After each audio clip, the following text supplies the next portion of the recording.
L'émir Abdelkader par Monseigneur Henri Tessier, archevêque d'Alger, suite, préambule suite. Encouragé par ces premières découvertes, je décidai alors de rédiger un chapitre sur l'émir dans le livre que j'écrivais ces années-là pour présenter notre Église d'Algérie à des chrétiens. Je voulais leur proposer ainsi une attitude d'accueil des valeurs du partenaire musulman dans leur relation avec la société algérienne dans laquelle ils vivaient. J'intitulais ce chapitre « L'itinéraire spirituel d'un Algérien, l'émir Abdelkader ». J'espérais ainsi donner aux lecteurs chrétiens la possibilité de découvrir dans la vie d'un héros algérien le déploiement de l'expérience spirituelle d'un croyant musulman et d'un homme d'action. Mon projet était d'aider ainsi les chrétiens vivant en relation avec des musulmans à découvrir que, chez les croyants de l'autre religion, il y a aussi la possibilité de percevoir et de recevoir le témoignage d'un déploiement humain et spirituel authentique. C'est à partir de cette date, dans la seconde moitié des années 80, que je fis connaissance de la Fondation Émir Abdelkader et que je me trouvai invité en de multiples occasions à proposer des communications sur la vie de l'émir, très particulièrement sur son amitié avec Monseigneur Dupuche, alors évêque d'Alger, 1838-1846, et avec les chrétiens de son temps en Algérie, d'abord le père Suchet, et plus tard en France avec des chrétiens de Pau, Bordeaux, Amboise, Paris, Lyon, sans oublier son amitié très forte avec Charles Hénard, un Suisse protestant.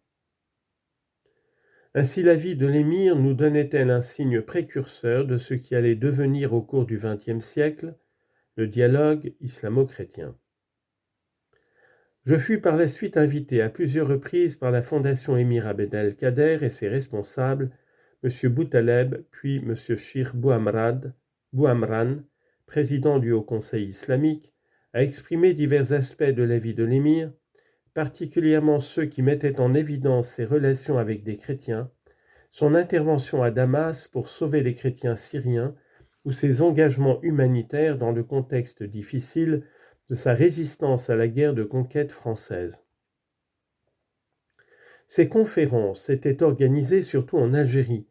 mais aussi dans d'autres cadres, comme par exemple à l'Institut du monde arabe, au Centre culturel algérien de Paris, à la basilique de Fourvière à Lyon, à la cathédrale de Strasbourg, à l'université de Pau, ville où l'émir fut emprisonné, à Bordeaux, ville où il passa pour se rendre à Amboise, etc. Je fus aussi invité sur ce même thème dans de nombreuses villes de l'Algérie, Alger, Oran, Tlemcen, Mascara, Tiaret, Chlef, Mignana, Bel Abbès, etc., par des associations de ces villes.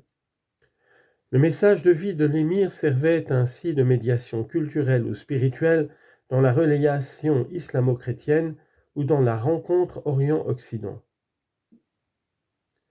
De nouveaux appels me furent ensuite adressés par le Cheikh Ben Tounès, responsable de la confrérie alaouiyine, désireux de faire connaître le message spirituel de l'émir. C'est ainsi qu'il m'associa à donner des témoignages avec lui sur l'émir à Chalon-sur-Marne, puis toujours avec lui à Montréal, au Canada, et ensuite à Bursa, en Turquie, ville où l'émir vécut son premier exil en Orient. Plus récemment, 2 rencontres prestigieuses m'ont aussi permis d'apporter ma contribution à des réflexions sur l'engagement de l'émir Abdelkader à la promotion du respect des droits de l'homme. La première eut lieu au Conseil algérien de la Nation en mai 2008 sur l'émir et les droits de l'homme, et la seconde à Benimsous dans l'hôtel de l'Armée nationale populaire à Alger sur l'initiative de la Croix-Rouge internationale et de la Fondation Émir Abdelkader en juin 2013. D'ailleurs, depuis cette date, de nombreuses initiatives ont été prises en Algérie et ailleurs pour présenter l'émir comme l'un des précurseurs de la doctrine des droits humanitaires dans les conflits armés, promu ensuite par Henri Dunant et la Croix-Rouge internationale.